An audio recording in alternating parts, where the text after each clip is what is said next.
ওম শান্তি। আজিৰ তাৰিখ 15 এপ্ৰিল 2025 বৰ্ষ। প্ৰাতঃ মুৰলী বাবদাদা মধুবন।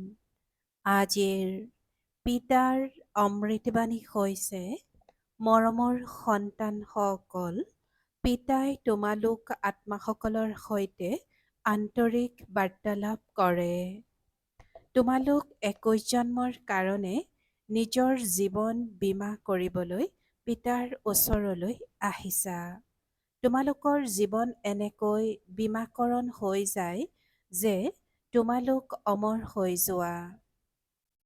আৰু আজিৰ প্ৰশ্ন, মনুষ্যয়ো নিজৰ জীৱন বীমা কৰায় আৰু তোমালোক সন্তানসকলেও কৰোৱা। দুয়োটাৰ মাজত পাৰ্থক্য কি?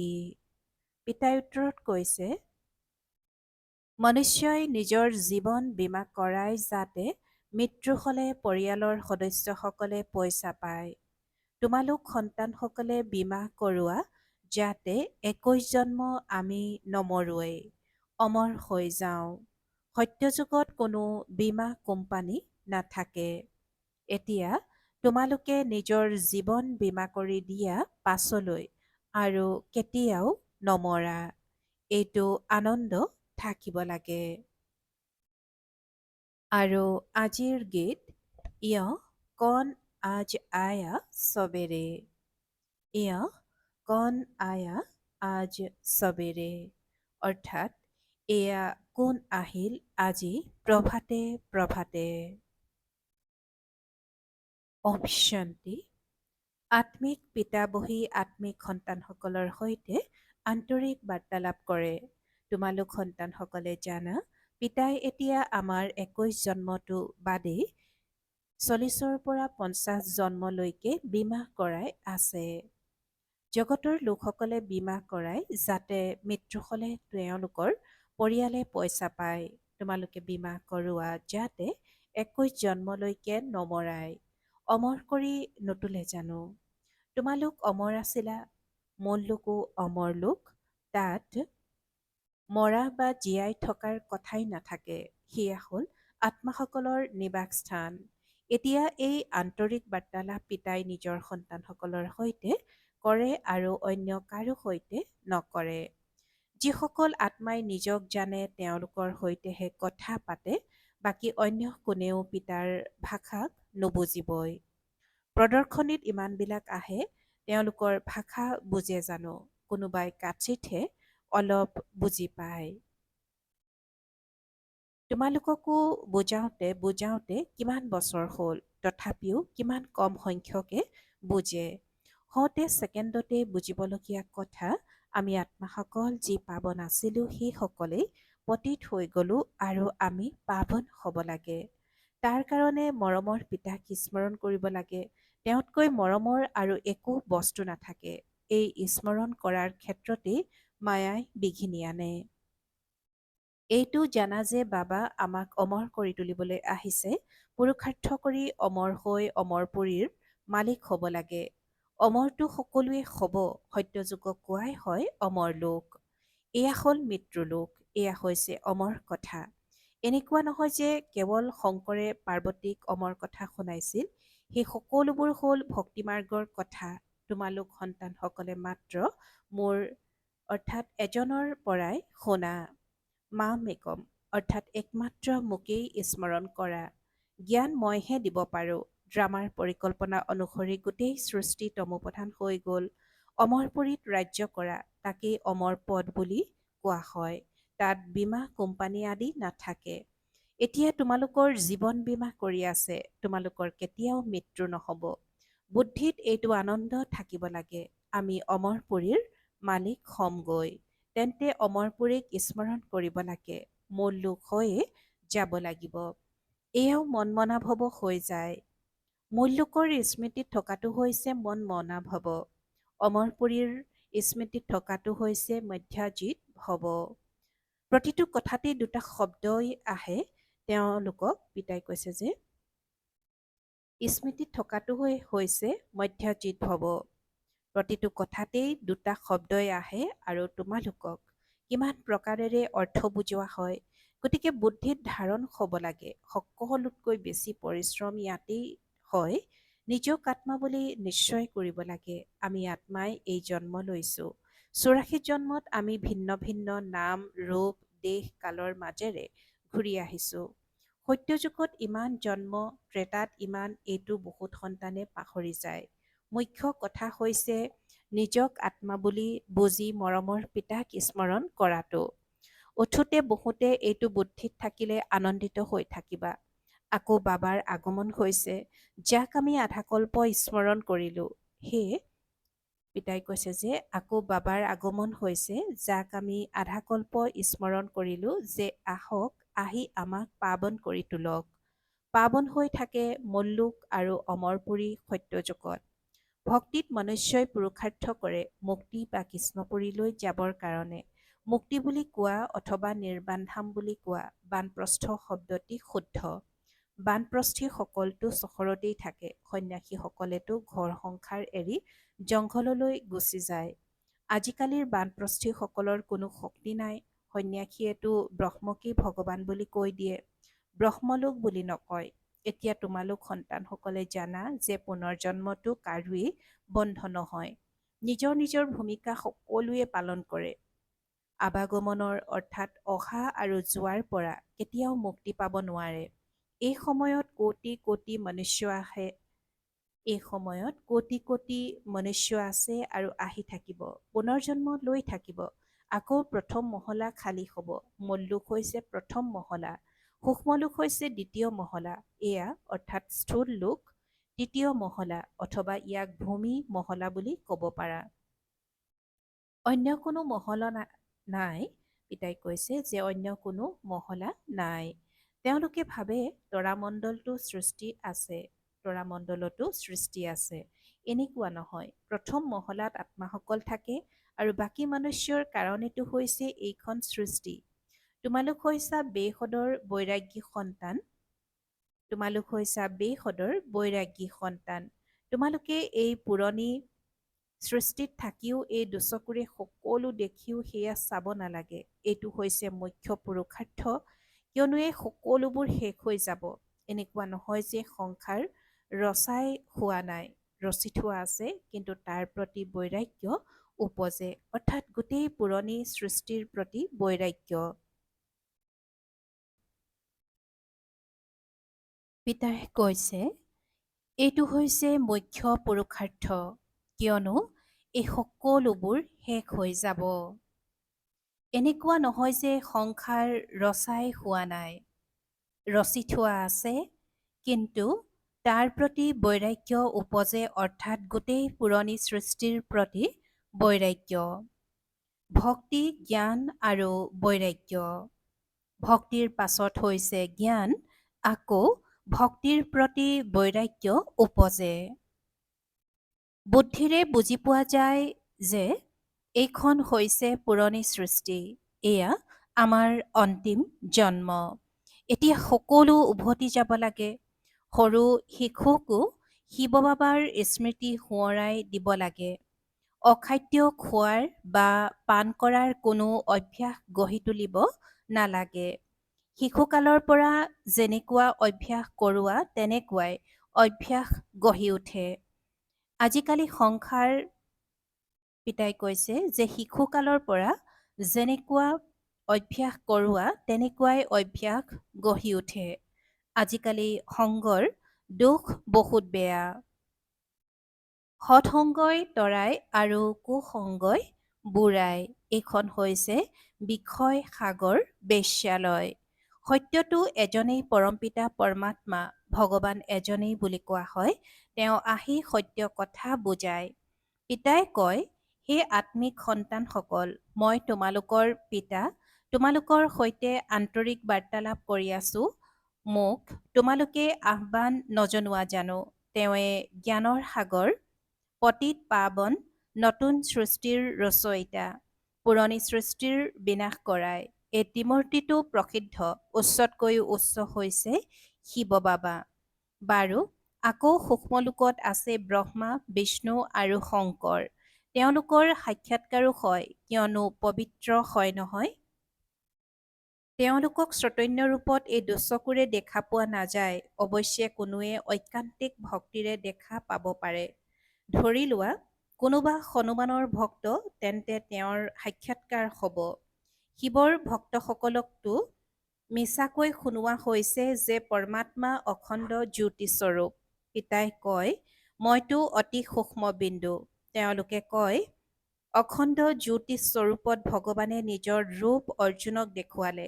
অৰ্জুনে ক'লে, বছ, মই সহ্য কৰিব নোৱাৰো। গীতাত উল্লেখ আছে তেওঁৰ সেইটো ৰূপৰ সাক্ষাৎকাৰ হ'ল। মনুষ্যই ভাবে অখণ্ড জ্যোতিৰ সাক্ষাৎকাৰ হ'ল। এতিয়া পিতাই কয়, এই সকলোবোৰ অন্তৰক সন্তোষ দিয়া ভক্তিমাৰ্গৰ কথা। মইতো এনেকৈ নকওঁৱেই যে মই অখণ্ড জ্যোতিস্বৰূপ। তোমালোক যেনেকুৱা বিন্দু সদৃশ আত্মা, ময়ো তেনেকুৱাই। যেনেকৈ তোমালোক ড্ৰামাৰ বন্ধনত আছা, তেনেকৈয়ে ময়ো ড্ৰামাৰ বন্ধনত বান্ধ খাই আছো। সকলো আত্মাই নিজৰ নিজৰ ভূমিকা প্ৰাপ্ত কৰিছে। পুনৰ্জন্মটো সকলোৱে ল'বই লাগে, ক্ৰমানুসৰি সকলো আহিবই লাগে। প্ৰথম নম্বৰৰ জন আকৌ তললৈ আহি যায়। কিমান কথা পিতাই বুজায়। এইটো বুজোৱা হৈছে যে সৃষ্টিৰূপী চক্ৰ ঘূৰিয়েই থাকে। যেনেকৈ দিনৰ পাছত ৰাতি আহে, তেনেকৈ কলিযুগৰ পাছত সত্যযুগ, আকৌ ত্ৰেতা, তাৰ পাছত সংগম যুগ আহে। সংগম যুগতহে পিতাই পৰিৱৰ্তন কৰে। যিসকল শতোপ্ৰধান আছিল, এতিয়া তেওঁলোকেই তমোপ্ৰধান হৈ গৈছে। তেওঁলোকে আকৌ শতোপ্ৰধান হ'ব। আহ্বানো জনায় যে হে পতিত পাৱন আহক। গতিকে এতিয়া পিতাই কয়, মনমনা ভৱ, মই আত্মা, মই পিতাক স্মৰণ কৰিব লাগে। এয়া যথাৰ্থ ৰীতিৰে কোনোবাই কাৎচিতহে বুজি পায়। আমাৰ অৰ্থাৎ আত্মাসকলৰ পিতা কিমান মৰমৰ। আত্মাই মৰমৰ হয় নহয়। শৰীৰটো বিনাশ হৈ যায়, আকৌ তেওঁৰ আত্মাক মাতে। স্নেহটো আত্মাৰ সৈতেহে হয়। সংস্কাৰ আত্মাত থাকে। আত্মাইহে পঢ়ে শুনে, দেহটো বিনাশ হৈ যায়। মই আত্মা অমৰ। আকৌ তোমালোকে মোৰ কাৰণে কান্দা কিয়? এয়া দেহ অভিমান নহয় জানো?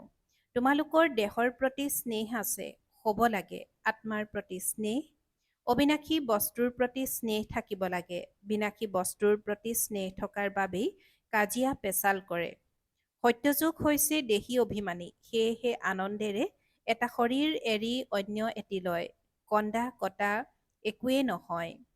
তোমালোক সন্তানসকলে নিজৰ আত্মা অভিমানী অৱস্থা গঢ়ি তুলিবলৈ বহুত অভ্যাস কৰিব লাগে। মই আত্মা নিজৰ ভাইক অৰ্থাৎ আত্মাক পিতাৰ বাৰ্তা শুনাও। মোৰ ভায়ে এই কৰ্মেন্দ্ৰিয়ৰ দ্বাৰা শুনে। এনেকুৱা অৱস্থা গঢ়ি তোলা। পিতাক স্মৰণ কৰি থাকিলে বিকৰ্ম বিনাশ হৈ গৈ থাকিব। নিজকো আত্মা বুলি ভাবা, তেওঁকো আত্মা বুলি ভাবা, তেতিয়া অভ্যাস দৃঢ় হৈ যাব। এয়া হৈছে গুপ্ত পৰিশ্ৰম। অন্তৰ্মুখী হৈ এইটো অৱস্থা দৃঢ় কৰি তুলিব লাগে। যিমান সময় উলিয়াব পাৰা সিমান সময় এইটো কামত লগোৱা। 8 ঘণ্টাটো লাগিলে পেছাগত কাম কাজ আদি কৰা, নিদ্ৰাও পূৰণ কৰা, বাকী সময় এইটো কামত লগোৱা। 8 ঘণ্টা স্মৃতিত থকাৰ লক্ষ্যত গৈ উপনীত হ'ব লাগে। তেতিয়া তোমালোক বহুত আনন্দিত হৈ থাকিবা। পতিত পাৱন পিতাই কয়, মোক স্মৰণ কৰা, তেতিয়া তোমালোকৰ বিকৰ্ম বিনাশ হ'ব। জ্ঞান তোমালোকে এতিয়াহে সংগমত পোৱা। সকলো মহিমা এই সংগম যুগৰেই, যেতিয়া পিতাই বহি তোমালোকক জ্ঞান বুজায়। ইয়াত কোনো স্থূল কথা নাই। এয়া তোমালোকে যি লিখা সেই সকলোবোৰ শেষ হৈ যাব। টোকাও সেইকাৰণেই লিখি ৰাখা যে মূল কথাবোৰ টুকি ৰাখিলেই স্মৃতিত থাকিব। কাৰোবাৰ বুদ্ধি তীক্ষ্ণ হ'লে বুদ্ধিত স্মৃতি থাকে। ক্ৰমানুসৰিতো হয়ে। মুখ্য কথা পিতাক স্মৰণ কৰিব লাগে আৰু সৃষ্টি চক্ৰক স্মৰণ কৰিব লাগে। কোনো বিকৰ্ম কৰিব নালাগে। গৃহস্থালীতো থাকিব লাগে। পবিত্ৰ নিশ্চয় হ'ব লাগে। বহুতো বিকৃত খেয়ালৰ সন্তানে ভাবে, মোৰ অমুকক বহুত ভাল লাগে, এওঁৰ সৈতে মই গন্ধৰ্ব বিবাহ কৰি লওঁ। কিন্তু এই গন্ধৰ্ব বিবাহটো তেতিয়াহে কৰা হয় যেতিয়া মিত্ৰ সম্বন্ধীয় আদিয়ে বহুত অশান্তিৰ সৃষ্টি কৰে। সেয়া তেওঁক ৰক্ষা কৰিবৰ কাৰণে। এনেকৈ জানো সকলোৱে ক'ব যে আমি গন্ধৰ্ব বিবাহ কৰিম? তেওঁলোক কেতিয়াও পবিত্ৰ হৈ থাকিব নোৱাৰে। প্ৰথম দিনাই গৈ গাঁতত পৰিব। নাম ৰূপৰ প্ৰতি অন্তৰৰ আসক্তি জাগি উঠে। এয়াতো বহুত বেয়া কথা। গন্ধৰ্ব বিবাহ কৰাটো কোনো মাহীৰ ঘৰ, অৰ্থাৎ ইমান উজু নহয়। ইজনৰ সিজনৰ প্ৰতি অন্তৰৰ আসক্তি জাগিলে কৈ দিয়ে গন্ধৰ্ব বিবাহ কৰোঁ। এই ক্ষেত্ৰত সম্বন্ধীয়সকল অতি সাৱধান হৈ থাকিব, অৰ্থাৎ থকা উচিত। বুজিব লাগে এই সন্তানটি কোনো কামৰ নহয়। যাৰ প্ৰতি অন্তৰৰ আসক্তি জাগিছে তেওঁৰ কাষৰ পৰা আঁতৰাই দিব লাগে, নহ'লে কথা পাতি থাকিব। এই সভাত বহুত সাৱধান হৈ থাকিবলগীয়া হয়। আগলৈ বহুত নীতি নিয়মেৰে সভা হ'ব। এনেকুৱা খেয়ালৰ লোকসকলক আহিবলৈ নিদিব। যিসকল সন্তান আত্মিক সেৱাত তৎপৰ হৈ থাকে, যিয়ে যোগত থাকি সেৱা কৰে, তেওঁলোকেই সত্যযুগীৰ ৰাজধানী স্থাপনা কৰাত সহায়কাৰী হয়। সেৱাধাৰী সন্তানসকলৰ প্ৰতি পিতাৰ নিৰ্দেশনা হৈছে আৰাম সাৰাম। যিয়ে বহুত সেৱা কৰে তেওঁলোক নিশ্চয় ৰজা-ৰাণী হ'বগৈ। যিসকলে পৰিশ্ৰম কৰে, নিজৰ সমান কৰি তোলে, তেওঁলোকৰ শক্তিও থাকে। স্থাপনাটো ড্ৰামানুসাৰে হ'বই। ভালদৰে সকলো সাৰ কথা ধাৰণ কৰি আকৌ সেৱাত লাগি যোৱা উচিত। আৰামো সাৰাম হয়, কেৱল সেৱা আৰু সেৱা, তেতিয়াহে উচ্চ পদ পাবা। ডাৱৰ আহিল আৰু সজীৱ হৈ সেৱাত গ'লা। ডাৱৰ আহিল আৰু সজীৱ হৈ সেৱাত গ'ল। সেৱাটো তোমালোকৰ বহুত ওলাব। বিভিন্ন প্ৰকাৰৰ চিত্ৰ ওলাব, যাৰ দ্বাৰা মনুষ্যই তৎক্ষণাৎ বুজি পাব। এই চিত্ৰ আদিও উন্নত মানৰ হৈ গৈ থাকিব। ইয়াৰ ভিতৰতো যিসকল আমাৰ ব্ৰাহ্মণ কুলৰ হ'ব, তেওঁলোকে ভালদৰে বুজিব। বুজোৱাজনো যদি পিতাই কৈছে যে বুজোৱাজনো যদি ভাল হয়, তেন্তে কিবাটো বুজিব। যিয়েই ভালদৰে ধাৰণা কৰে, পিতাক স্মৰণ কৰে, তেওঁলোকৰ চেহেৰাৰ দ্বাৰাই গম পোৱা যায়, বাবা আমিতো আপোনাৰ পৰা সম্পূৰ্ণ উত্তৰাধিকাৰ ল'ম। গতিকে তেওঁলোকৰ অন্তৰত আনন্দৰ ঢোল বাজি থাকিব। সেৱাৰ বহুত চখ থাকিব। সজীৱ হ'ল আৰু সেৱাত দৌৰি গ'ল। সেৱাৰ কাৰণে প্ৰত্যেক সেৱা কেন্দ্ৰৰ পৰা বহুত তৈয়াৰ হৈ থাকিব লাগে। তোমালোকৰ সেৱাটো বহুত সজীৱ হৈ গৈ থাকিব। তোমালোকৰ সৈতে লগ হৈ গৈ থাকিব। অৱশেষত এদিন সন্ন্যাসীও আহিব। এতিয়াতো তেওঁলোকৰেই ৰাজত্ব, তেওঁলোকৰ চৰণত পৰে, পূজা কৰে। পিতাই কয় এয়া হ'ল ভূত পূজা। মোৰতো চৰণ নাই, সেইকাৰণে পূজা কৰিবলৈও নিদিওঁ। মইতো এই শৰীৰৰ ঋণত লৈছোঁ। সেয়েহে এওঁক অৰ্থাৎ ব্ৰহ্মা বাবাক ভাগ্যশালী ৰথ বুলি কোৱা হয়। এই সময়ত তোমালোক সন্তানসকল বহুত ভাগ্যশালী হোৱা, কিয়নো তোমালোক ইয়াত ঈশ্বৰীয় সন্তান। গায়নো আছে, আত্মাসকল আৰু পৰমাত্মা বহুকাল পৃথক হৈ থাকিল। গতিকে যিসকল বহুকালৰ পৰা পৃথকে থাকে তেওঁলোকেই আহে। তেওঁলোককহে আহি পঢ়াওঁ। শ্ৰীকৃষ্ণৰ কাৰণে এনেকৈ ক'ব জানো, তেওঁতো পূৰা ৮৪ জন্ম লয়। এয়া হৈছে তেওঁৰ অন্তিম জন্ম, সেয়েহে নামো এই জগতৰ শ্যাম সুন্দৰ হৈছে। শিৱৰ বিষয়েতো কোনেও নাজানে যে কি বস্তু। এই কথা পিতাহে আহি বুজায়। এই পৰম আত্মা, পৰমধাম নিবাসী। তোমালোকো তাৰেই নিবাসী। মই সৰ্বস্ব পতিত পাৱন, তোমালোক এতিয়া ঈশ্বৰীয় বুদ্ধিৰ হৈছা। ঈশ্বৰৰ বুদ্ধিত যি জ্ঞান আছে সেয়া তোমালোকক শুনাই আছে। সত্যযুগত ভক্তিৰ কথা নাথাকে। এই জ্ঞান তোমালোকে এতিয়াহে পাই আছা। ভাল বাৰু।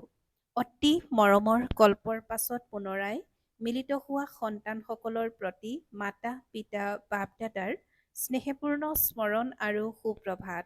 আত্মিক পিতাৰ আত্মিক সন্তানসকলৰ প্ৰতি নমস্কাৰ আৰু আত্মিক সন্তানসকলৰ আত্মিক মাত পিতা আৰু বাপ দাদাৰ প্ৰতি স্নেহপূৰ্ণ স্মৰণ আৰু সুপ্ৰভাত আৰু নমস্কাৰ। আৰু আজিৰ ধাৰণাৰ বাবে মুখ্য সাৰ প্ৰথমতে অন্তৰ্মুখী হৈ নিজৰ অৱস্থা শক্তিশালী কৰি তুলিব লাগে। অভ্যাস কৰিব লাগে মই আত্মা, নিজৰ ভাইক অৰ্থাৎ আত্মাক পিতাৰ বাৰ্তা দিওঁ।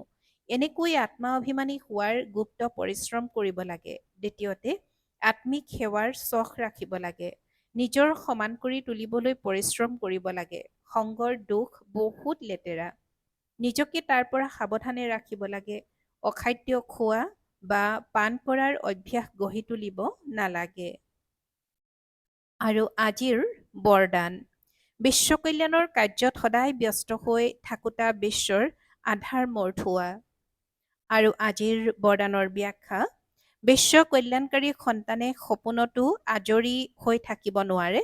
যিসকল দিনে ৰাতিয়ে সেৱাত ব্যস্ত হৈ থাকে তেওঁলোকে সপোনতো কিবা নহয় কিবা নতুন কথা, সেৱাৰ পৰিকল্পনা বা পদ্ধতি দেখিবলৈ পায়।